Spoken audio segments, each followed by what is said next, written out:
Okay जी, तो welcome to another video. तो ये वीडियो जो है मेरी ये ऑपरेटर से रिलेटेड है। प्रीवियस वीडियो की डिस्कशन कर लेते हैं कि प्रीवियस वीडियो में मैंने क्या पढ़ाया था, हम लोगों ने क्या पढ़ा था। प्रीवियस वीडियो में हमने स्टोरेज क्लास के बारे में पढ़ा था। मैंने वो वीडियो बनाई भी है, वो डिस्क्रिप्शन में भी लिखी हुई होगी, आप वहाँ से जाके देख सकते हैं। और अब जो है स्टोरेज क्लास के बारे में पढ़ा था कि स्टोरेज क्लास क्या होती है, स्टोरेज क्लास काम कैसे करती है, उसका फ़ायदा क्या होता है। तो वो पूरी वीडियो में मैंने समझाया है, जो आप देख सकते हैं। तो अब हम लोग ऑपरेटर्स के बारे में पढ़ेंगे, ऑपरेटर्स क्यों ज़रूरी होती हैं और ये ऑपरेटर्स का काम क्या होता है और ऑपरेटर्स का सिंटेक्स क्या होता है। तो ऑपरेटर्स जो होते हैं वो 6 तरह के होते हैं। तो उसमें सबसे पहला जो होता है, इस तरीके से हम लोग एक एक करके करेंगे। तो फर्स्ट वन जो है वो अर्थमेटिक ऑपरेटर्स होता है, फिर उसके बाद रिलेशनल होते हैं और लॉजिकल होते हैं, बिटवाइज होते हैं, असाइनमेंट होते हैं और टर्नरी, या फिर आप उसको कह सकते हैं कि कंडीशनल ऑपरेटर्स होते हैं। अर्थमेटिक में 2 तरह के ऑपरेटर्स होते हैं, जो टाइप्स होती हैं 2 तरह की होती हैं। एक यूनरी ऑपरेटर्स होते हैं और दूसरे बाइनरी ऑपरेटर्स होते हैं। अब पहले हम लोग यूनरी ऑपरेटर्स के बारे में पढ़ लेते हैं कि यूनरी ऑपरेटर्स क्या होते हैं। इनमें हम लोग इंक्रीमेंट करते हैं या डिक्रीमेंट करते हैं। इंक्रीमेंट से मुराद क्या है, मैं आपको ये प्रोग्राम में दिखाता हूँ। तो हमने अपनी जो स्क्रीन थी, मैंने जो है वो अपनी स्क्रीन खोल ली है डेव C++ की। अच्छा, मैंने यहाँ से कुछ चीज़ चेंजिंग वगैरह नहीं करी है। मैंने जो पहले की चीज़ें लिखी हुई थी वो मैंने सोचा कि कॉम्प्लेक्सिटी बहुत बढ़ रही है, तो मैंने इसकी वजह से मैंने वो चीज़ें रिमूव कर दी। तो अब मैं ये प्लेन समझा रहा हूँ ताकि समझ में सही से आए और वो मिक्सअप ना हो जाए। तो यूनरी ऑपरेटर्स के बारे में हम लोग पढ़ लेते हैं। यूनरी ऑपरेटर्स क्या क्या करते क्या हैं, कैसे काम करते हैं। तो सबसे पहली जाहिर सी बात है, हमें क्या बनाना पड़ेगा। सबसे पहला काम क्या करना पड़ेगा, हमें एक वेरिएबल बनाना पड़ेगा। वेरिएबल बनाने का तरीका वही है, और मैं यहाँ पे var1 लिख देता हूँ और इसके अंदर वैल्यू भी दे देते हैं। अब आप ऐसे वैल्यू दें, इस तरीके से वैल्यू दें, या फिर आप इस तरीके से इसके अंदर वैल्यू इंटर करें, बात एक ही है, इससे कोई फर्क नहीं पड़ता। वो उसके अंदर 40 वैल्यू ही होगी वेरिएबल 1 में। जो var1 हमने लिखा है इसमें 40 वैल्यू ही इंटर होगी। तो मैं इस तरीके से नहीं देता, मेरा ये स्टाइल नहीं है, तो मैं इस तरीके से कोडिंग नहीं करता। मैं डायरेक्ट ही अगर मुझे कोई वैल्यू देनी होती है इनिशियली तौर पे वेरिएबल में, तो मैं उसी वक्त उस वेरिएबल में मैं वैल्यू इंटर कर देता हूँ। तो मैंने यहीं पर ही वैल्यू दे दी। वैल्यू देने के बाद यहाँ पे मैं उसको, सबसे पहला काम क्या करेंगे हम लोग, उसको करेंगे इंक्रीमेंट। तो var1 लिख देंगे और इसकी जो वैल्यू है उसको करेंगे हम लोग इंक्रीमेंट। इंक्रीमेंट करने का तरीका है प्लस प्लस। ये मैंने प्रीवियस वीडियो में भी मैंने समझाया था, अगर आप मेरी वीडियो देख रहे हैं तो मैंने बीच में ये यूज करा था प्लस प्लस का। उसके बाद सी आउट पता है आपको क्या चीज़ होती है, ये प्रिंट करवाने के लिए होती है। फंक्शन होता है बिल्ट इन फंक्शन, ये क्या करता है, स्क्रीन पे प्रिंट कर देता है। के बाद मैं यहाँ पे लिख देता हूँ this is the value of variable 1। ये मैंने एक मैसेज प्रिंट कर दिया है और ये स्क्रीन पे प्रिंट हो जाएगा, शो हो जाएगा स्क्रीन पे। उसके बाद मैं यहाँ पे इसको वेरिएबल 1 को जो यहाँ पे मैंने इंक्रीमेंट किया, इसको मैं यहाँ पे कॉल कर देता हूँ। यहाँ पे मैं कॉल कर दूंगा और एक और चीज़ का इजाफा कर देता हूँ, एंड लाइन कर देता हूँ। तो यहाँ पे एंड लाइन एंड हो जाएगी। इसके बाद कुछ भी नहीं करना आपने, वही काम है, यहाँ से कंपाइल करना है और रन करना है। कंपाइल एंड रन पे भी क्लिक कर सकते हैं। कंपाइलेशन हो चुकी है इसकी, प्रोग्राम कंपाइल हो जाएगा, हो गया है। रन कर देते हैं। तो रन करने के बाद हमारे पास जो वैल्यू है क्या आ रही है, 41, और मैंने यहाँ पे दी थी 40। तो इसमें क्या इंक्रीमेंट हुआ, तो इंक्रीमेंट होने के बाद जो वैल्यू आएगी वो 41 होगी। इंक्रीमेंट का मतलब क्या है कि इसमें जो वैल्यू है उसमें +1 हो जाएगा। तो मैं इसको क्लोज कर देता हूँ। तो जब +1 हो जाएगा तो ये +1 होने के बाद ऑब्वियसली क्या हो जाएगा, 41। उसके बाद एक और वेरिएबल है, क्या है, एक और ऑपरेटर है वो क्या है, डिक्रीमेंट ऑपरेटर। तो डिक्रीमेंट ऑपरेटर को देख लेते हैं। var1, अब इसमें माइनस माइनस है, तो ये क्या हो गया, ये डिक्रीमेंट ऑपरेटर हो जाएगा।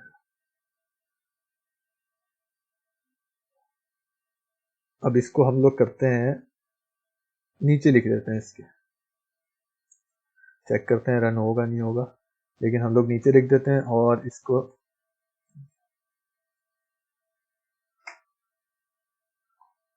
प्रिंट करवा देते हैं। ये एक नया वेरिएबल बना देते हैं, इंट var2 कर देते हैं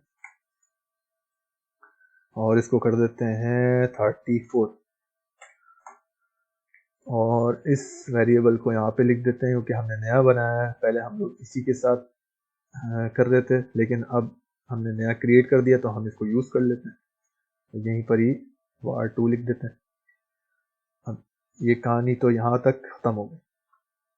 अब यहाँ पे var2 है और ये ऊपर ही लिख जाते हैं, अगर यहाँ पे ऊपर ही उसके साथ नीचे ही लिख देते हैं। अब ये var2 है और var1 है। अब इसकी वैल्यू क्या हो जाएगी, ये वैल्यू हो जाएगी डिक्रीमेंट, मतलब -1 और प्लस प्लस तो +1, तो -1 हो जाएगी, तो 34 से क्या हो जाएगा 33। मैं इसको रन कर देता हूँ।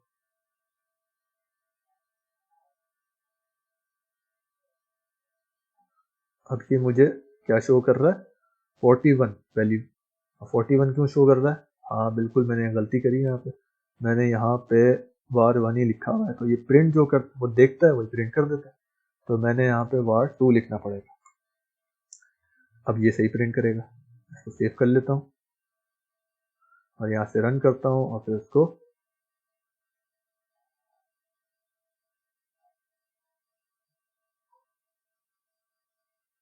कंपाइल करके रन कर देता हूँ। अब मेरे पास क्या वैल्यू आई है, 41 और 34 जो थी वो क्या हो गई 33। तो ये मेरे पास यूनरी ऑपरेटर्स जो है वो ख़त्म हो गए। दूसरी चीज़ जो है वो बाइनरी ऑपरेटर्स हैं। बाइनरी ऑपरेटर्स को समझने के लिए मैं यहाँ से सब मिटा देता हूँ क्योंकि ये ख़त्म हो गया, इसका काम था हमारा समझने का, तो मैंने यहाँ से ये रिमूव कर दिया है। अब मैं बाइनरी ऑपरेटर्स पे आ जाता हूँ। बाइनरी ऑपरेटर्स कुछ नहीं होते हैं, बाइनरी ऑपरेटर्स से मुराद एडिशन, सब्ट्रैक्शन, मल्टीप्लिकेशन और डिवीजन।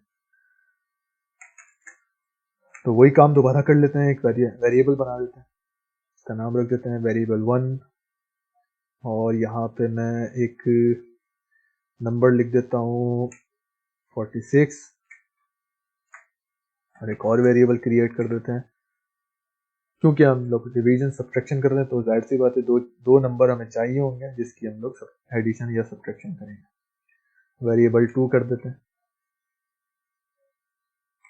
और यहाँ पे लिख देते हैं नंबर छोटा कर देते हैं ताकि आसानी से समझ में, 2 और 4 ऐसे कर लेते हैं। इसके बाद यहाँ पे एक और वेरिएबल बनाएंगे जिसमें रिजल्ट सेव होगा, तो एक और वेरिएबल क्रिएट कर देते हैं और उसमें हम लोग रिजल्ट को सेव कर देंगे। तो इनके नाम थोड़े से हम लोग चेंज कर देते हैं ताकि आसानी रहे। num1 कर देते हैं इसको और इसको कर देते हैं num2।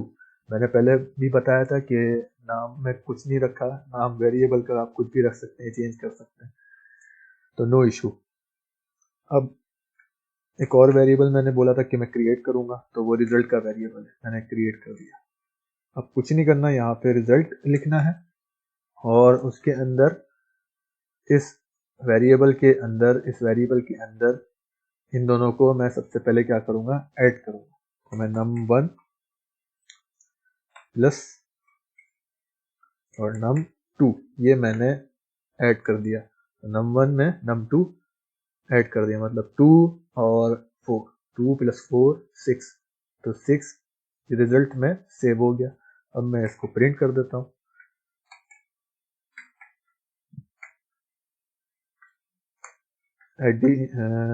The number the result of addition लिख देता हूँ, द एडिशन इज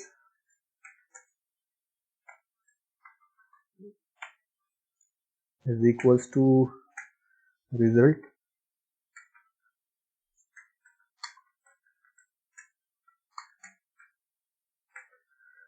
ये मैंने प्रिंट कर दिया और मैं इसको यहाँ पे कंपाइल कर लेता हूँ।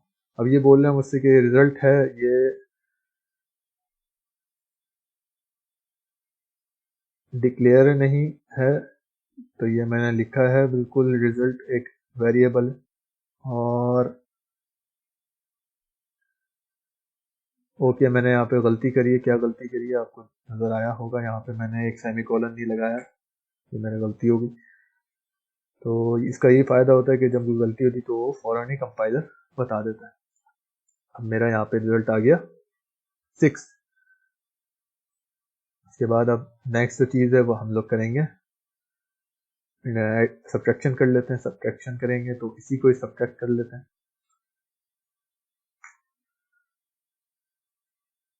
इसको ऐड बना देते हैं वेरिएबल, और इसमें भी ऐड लिख देते हैं।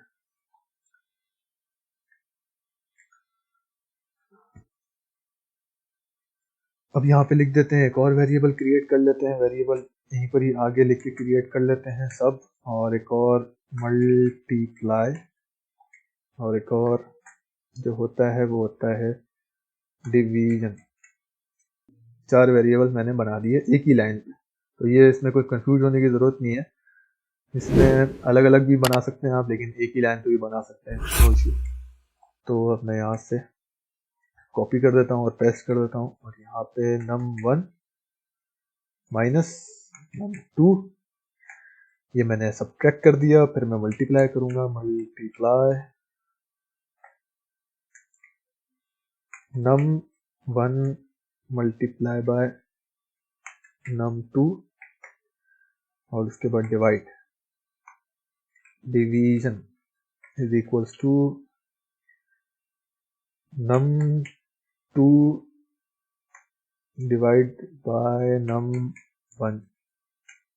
अब ये आपको समझ में आ गया होगा मैंने पहले num2 क्यों लिखा है इसमें, क्योंकि जाहिर सी बात है num2 छोटा है, वो पॉइंट में वैल्यू दे देगा, और मैंने जो फ्लोट नहीं लिखा है यहाँ पे इंट, तो वो डेटा टाइप जो है वो इंटीजर है। तो पॉइंट में जब वैल्यू आ जाएगी तो वो वैल्यू रिटर्न शो नहीं करेगा।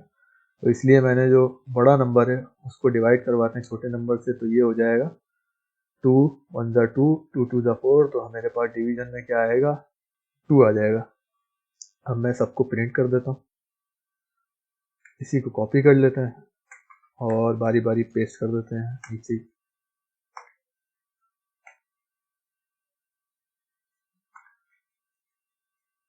पेस्ट कर दिया है।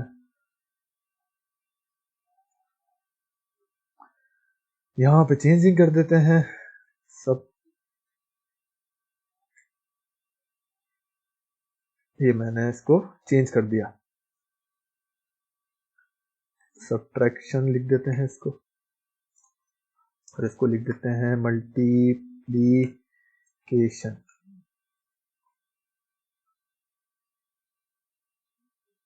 यहाँ पे वेरिएबल भी चेंज कर देते हैं, सब लिख देते हैं। यहाँ पे मल्टीप्लाई और यहाँ पे डिवाइड, डिवीजन। तो ये सारी चीज़ें हो गई हैं। अब इसको हम लोग चला के देखेंगे, तो डायरेक्ट कंपाइल एंड रन पे क्लिक कर देते हैं। तो ये सब चल गया है। तो यहाँ पे माइनस में वैल्यू आ रही है, इसको मैं सही कर देता हूँ। जाहिर सी बात है जब मैं छोटी वैल्यू में से बड़ी वैल्यू माइनस करूँगा तो माइनस में रिजल्ट आएगा। तो मैं यहाँ से इसको num2 कर देता हूँ और इसको num1। तो अब मेरे पास रिजल्ट जो है वो सही आएगा। तो अब मेरे पास रिजल्ट आ गया। क्या आ जाए, सबसे पहले 2 + 4 6, फिर उसके बाद 2 - 4 - 2 हो गया 2, और 2 4 ज़ा 8, 2 × 4 = 8। फिर यहाँ पे आ जाएगा 4 ÷ 2 = 2। अरिथमेटिक ऑपरेटर्स में दो तरह के ऑपरेटर्स होते हैं, unary operators, binary operators. Unary operators में इंक्रीमेंट और डिक्रीमेंट होता है, प्लस प्लस के जरिए या और माइनस माइनस के जरिए। और बाइनरी ऑपरेटर्स में मल्टीप्लाई, डिवाइड, सब्ट्रैक्ट और ऐड हम लोग वेरिएबल्स को करते हैं।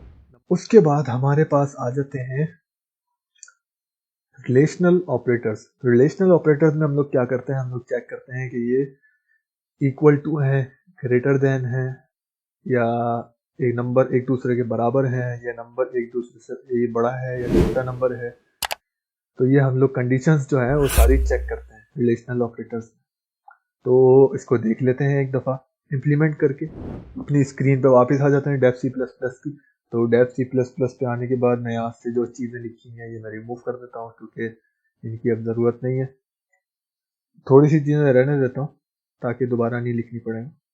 तो मैं यहाँ से ये सारी चीज़ें रिमूव कर दूँ, और यहाँ से ये भी मैं रिमूव कर देता हूँ, और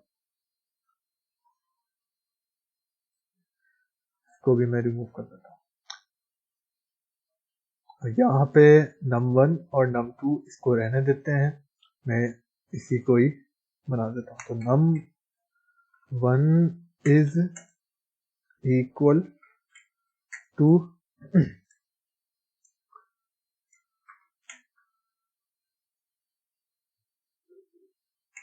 num2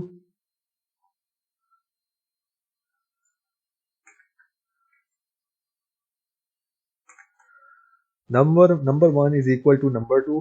अब यही चीज़ हम लोग नीचे प्रिंट करके देखते रहेंगे। तो नंबर 1 या इक्वल है नंबर 2 के, तो ये चेक करना है, इसमें चेक करेंगे। मैंने पहले बताया था कि ये लॉजिक चेक करता है नंबर की। तो num1 इसका जो सिंटेक्स है वो ये है, num2 इसका जो सिंटेक्स है वो हम लोग डबल इक्वल टू का साइन लगा, इक्वल टू के साइन लगा देंगे, और फिर उसके बाद उनको कंपेयर करेंगे। इसी तरीके से यहाँ से ये चीज़ रिमूव कर देते हैं और इसको रन करके देखते हैं। तो मेरे पास इसने रिजल्ट जो शो कर दिया है वो मुझे क्या बता रहा है कि 0। तो 0 क्यों शो करा इसने, आपको पता होगा कि जो 0 होता है, और कंप्यूटर में दो तरह के नंबर होते हैं, या तो 1 या 0। या तो ट्रू होता है या फॉल्स होता है, या ऑन होता है या ऑफ होता है। तो अब इसने 0 मुझे दे दिया है रिजल्ट, तो इसका मतलब क्या है कि ये फॉल्स है। 0 फॉल्स, 1 ट्रू। तो ये 0 उसने दिया तो ये फॉल्स है।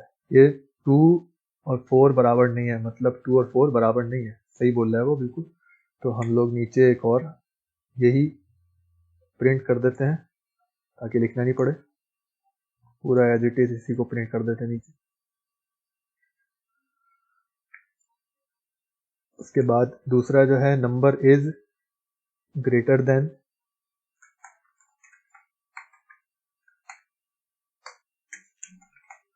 टू। नंबर 1 जो है वो ग्रेटर है 2 से, ये देख लेते हैं। तो ग्रेटर का साइन जो होता है वो होता है इस तरीके से लिखते हैं हम लोग।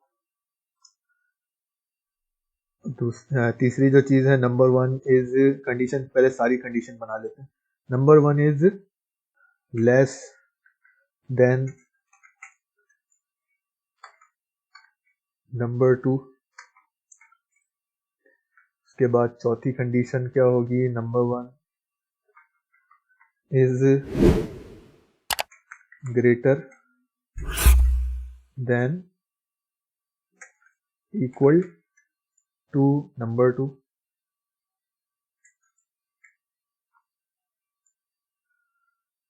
चौथी कंडीशन भी हो गई है, पांचवी कंडीशन पे बना लेते हैं। पांचवी कंडीशन क्या होगी, number 1 is less than equal to number 2 और नॉट इक्वल टू नंबर 2। तो ये मेरी 6 कंडीशंस बन गई हैं। वो मैंने 2 कंडीशन बना ली थी, तीसरी पे हम लोग आए थे। तो लेस देन है, तो लेस देन का सिंबल आपको पता है क्या होता है। लेस देन में हम लोग कैसे डिफाइन करते हैं इसको, लेस देन में हम लोग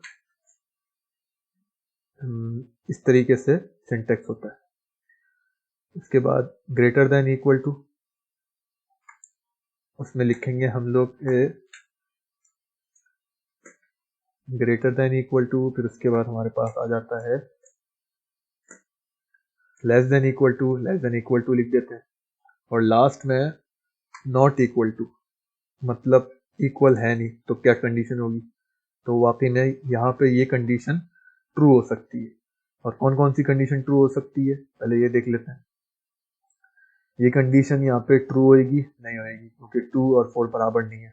ये कंडीशन ट्रू हो जाएगी, यहाँ पे देखते हैं, यहाँ पे 2 आएगा और यहाँ पे 4 आएगा, तो 2 इज ग्रेटर देन 4, नहीं, ये भी बराबर नहीं है, इसमें भी फॉल्स आएगा, 0 आएगा।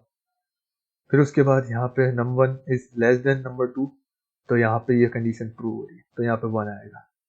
इसके बाद यहाँ पे is greater than equal to, मतलब नंबर से बड़ा है और बराबर भी है, तो ये अगर बराबर हो जाए तो भी सही है, और अगर नंबर से बड़ा हो जाए 4 से, तो लेकिन 4 से बड़ा नहीं है, नंबर 2 छोटा ही है, तो ये भी फॉल्स हो जाएगी। इसके बाद ये नंबर 1 जो है वो नंबर 2 के इक्वल हो जाए या लेस है, तो अगर ये 4 भी हो जाता, जैसे मैं यहाँ जैसे अब यहाँ पे क्या कंडीशन है, यहाँ पे भी ये ट्रू है, तो ये 1 1 दो जगह पे आ गया। उसके बाद ये लास्ट वाली है कि number not equal to number 2, 2 जो है वो इक्वल टू नहीं है नंबर 4 के, तो ये भी ट्रू कंडीशन है। अब मैं इसको रन कर देता हूँ।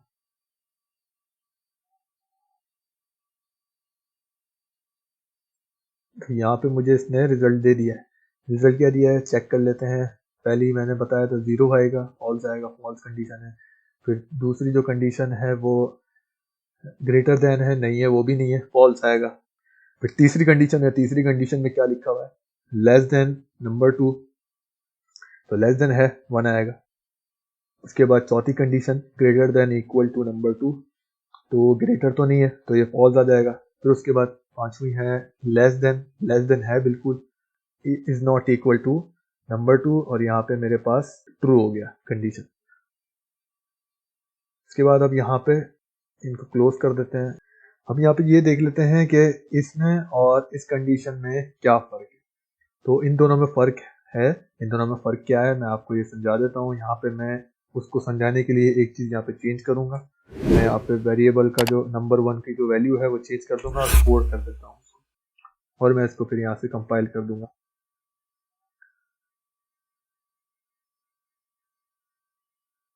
यहाँ पे क्या फ़र्क आया इसमें, अब ये number 1 is less than number 2, ये कंडीशन फॉल्स हो गई है। क्यों? क्योंकि नंबर 1 जो है वो लेस देन नंबर 2 नहीं है, बराबर है। तो आपने देखा होगा सबसे टॉप वाली जो कंडीशन है वो ट्रू हो चुकी है। उसके बाद less than equal to number 2, या तो लेस होना चाहिए नंबर से या बराबर भी हो तो चलेगा। इस कंडीशन का मतलब ये है, ये जो कंडीशन है इसका मतलब ये है कि या तो लेस हो या अगर बराबर हो तो भी चलेगा, तो भी ट्रू हो जाएगी। तो इसीलिए यहाँ पे जो कंडीशन है वो ट्रू हो गई। इसी और दूसरी कंडीशन भी इसलिए ट्रू हो गई ऊपर वाली, उसमें भी यही है कि बराबर हो या ग्रेटर देन हो तो कंडीशन ट्रू हो जाएगी, तो वो भी कंडीशन ट्रू हो गई। उसके बाद हमारे पास आ जाता है बिटवाइज ऑपरेटर्स। बिटवाइज ऑपरेटर्स क्या होते हैं? बिटवाइज ऑपरेटर्स में हम लोग or, and, XOR, shift, right shift, one's complement निकालते हैं, राइट शिफ्ट करते हैं। अब इसमें क्या होता है, इसमें भी हम लोग मल्टीप्लिकेशन, डिवीजन, सब्ट्रैक्शन ही कर रहे होते हैं, लेकिन हम लोग ये बिट लेवल पे कर रहे होते हैं, मतलब एक बिट के तौर पे कर रहे होते हैं। तो इसमें जो कैलकुलेशन होती है उसकी स्पीड जो होती है वो फास्ट होती है। इसमें जब फास्ट प्रोसेसिंग होती है उसकी वजह से जो टाइम कंज्यूम करता है एक प्रोग्राम रन करने के लिए वो भी लेस हो जाती है, वो भी कम हो जाती है। उसके बाद हमारे पास होते हैं असाइनमेंट ऑपरेटर्स। तो इसमें भी हम लोग एडिशन, सब्ट्रैक्शन, मल्टीप्लिकेशन और डिवाइड ऑपरेटर का इस्तेमाल करते हैं, और एक असाइनमेंट ऑपरेटर भी होता है। तो डेव C++ की स्क्रीन पे आ जाते हैं और चेक करते हैं कि ये असाइनमेंट ऑपरेटर्स कैसे काम करते हैं, हम लोग इसको इम्प्लीमेंट कैसे कर सकते हैं। तो यहाँ पे मेरे पास 2 वेरिएबल हैं, मैं इन वेरिएबल्स को ही रखता हूँ और नए वेरिएबल्स क्रिएट कर लेता हूँ 4। तो num3 उसमें वैल्यूज दे देते हैं, सब सारे वेरिएबल्स में जितनी भी 4 वेरिएबल्स हैं उन सब में उनकी वैल्यू असाइन कर देते हैं। यहाँ पे 6 कर देते हैं, यहाँ पे 10 कर देते हैं। अब आ जाते हैं अपने जो नेक्स्ट पार्ट है उस पर आ जाते हैं कि मतलब कैसे इसको हम लोग लिखेंगे, कैसे इसका सिंटेक्स क्या है। तो सबसे पहला जो सिंटेक्स है वो तो इक्वल ऑपरेटर है। तो equal operator, equal assignment operator क्या होता है, वो तो यही चीज़ है, मतलब हमने एक वैल्यू असाइन कर दी वेरिएबल को, तो ये इक्वल असाइनमेंट ऑपरेटर बन गया। इसके बाद एडिशन असाइनमेंट ऑपरेटर, इसमें हम लोग सबसे पहले प्लस और फिर इक्वल्स टू का साइन लगाएंगे और उसके बाद यहाँ पे 2 लिख देंगे। तो इससे क्या मीन इसकी कि यहाँ पे मैं कमेंट कर देता हूँ, num1 is equals to num1 और प्लस 2। तो इस कंडीशन से मुराद है कि हम लोग ये इसको कह रहे हैं कंपाइलर को कि ये कर दे। तो num1 में +2 कर दे, मतलब 8 और 2 10 कर दे और उस वैल्यू को असाइन कर दे num1 में।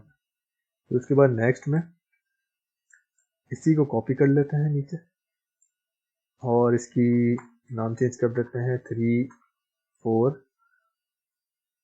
और उसके बाद यहाँ पे भी यही काम हो रहा है, लेकिन यहाँ पे क्या चेंजिंग होगी कि यहाँ पे डिवाइड हो जाएगा और यहाँ पे मल्टीप्लाई हो जाएगा। यहाँ पे माइनस, फिर उसके बाद यहाँ पे मल्टीप्लाई और इस जगह पे यहाँ पे डिवाइड हो जाएगा। इसकी यहाँ ये वाली साइन भी चेंज कर देते हैं, माइनस, यहाँ पे माइनस होगी वैल्यू, यहाँ पे मल्टीप्लाई होगा और यहाँ पे जो नंबर है वो डिवाइड हो जाएगा और उस वो जो वैल्यू है वो असाइन हो जाएगी। तो ये मैंने सारी चीज़ें लिख दी। अब इसको प्रिंट करवाते हैं ताकि समझ में आए कि जो हमारी वैल्यू है वो सही प्रिंट हो रही है या नहीं हो रही। तो यहाँ पे लिखेंगे द एडिशन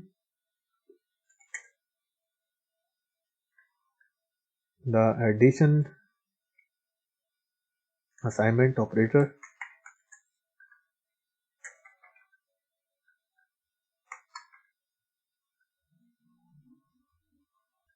एंड एल लिख देंगे और कैंसिल कर उसको सेमीकोलन लगा के बंद कर देंगे।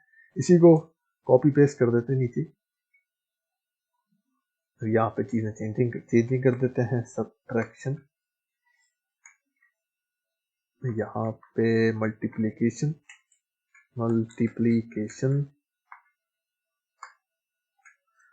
के बाद यहाँ पे आ जाएगा लास्ट में डिवीजन।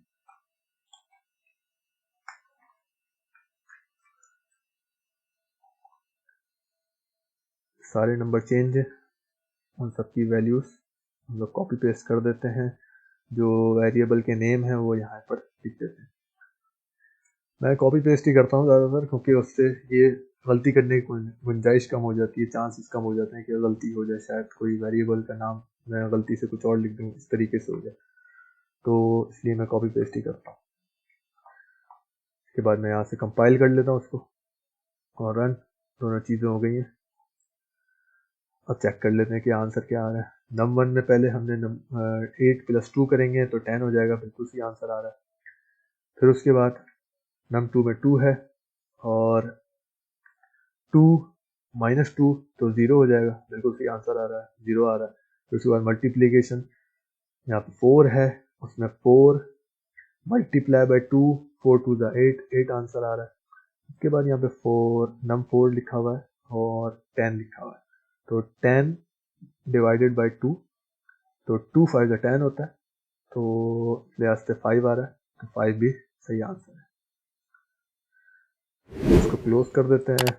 तो ऑपरेटर्स तो यहीं तक ही थे, ऑपरेटर्स की कहानी जो है वो ख़त्म हो गई है। ऑपरेटर्स मैंने पूरे आपको डिफाइन कर दिए किस तरीके से होते हैं, कितने तरीके के ऑपरेटर्स होते हैं, वो पूरी इस वीडियो में मैंने डिटेल के साथ आपको तमाम ऑपरेटर्स के बारे में समझाया। C++ के चैनल पे नए हैं तो सब्सक्राइब करें, लाइक करें और नेक्स्ट वीडियो में डिसीजन स्टेटमेंट्स के टॉपिक के साथ मिलते हैं।